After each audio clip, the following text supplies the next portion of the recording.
18 past. Let's go now to the breaking news out of the White House. Some new reaction from President Biden today as his administration juggles the escalating Israel-Hamas conflict and the ongoing war in Ukraine. NBC's Ali Rafa is at the White House for us. Ali, with a welcome, what's the president saying today about these two ongoing simultaneous conflicts?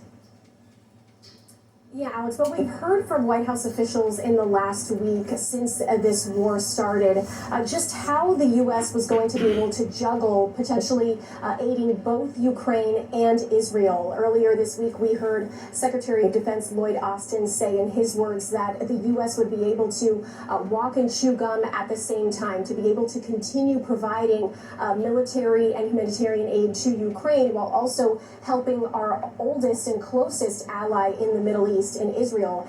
And the president was asked directly this. We have a new clip from his interview with 60 Minutes that's set to air tonight. Listen to what he said when directly asked about this.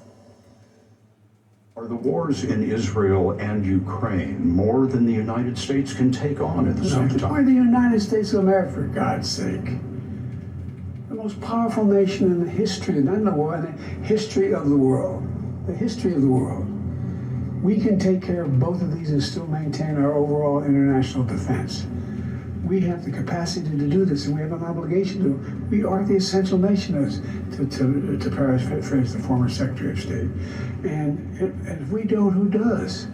And Alex, we expect that support for both countries to be reflected in this next supplemental aid package that the White House is set to deliver to the Hill to consider very soon. And we've reported that we expect Israel aid to be linked to not just Ukraine, but also aid to Taiwan, as well as more funding for the U.S.-Mexico border.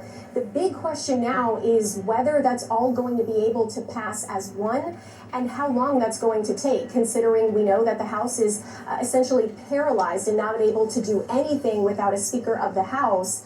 And we have a looming government shutdown in around 30 days now. We know that engagement between the White House and Capitol Hill has happened and will continue to happen. On Friday, we saw White House officials meet with top House lawmakers from both the Appropriations and Foreign Relations committees. So really only time will tell what the plan is for this aid package, how that will flesh out, and what the result will be, Alex. Okay, well, I'm going to be asking a lot of questions about this very topic of a member of the House Foreign Affairs Committee coming up. But meantime, Ali Rafa, many thanks. The anguish and the waiting, the 5 reasons why my next guest says she will never give up hope.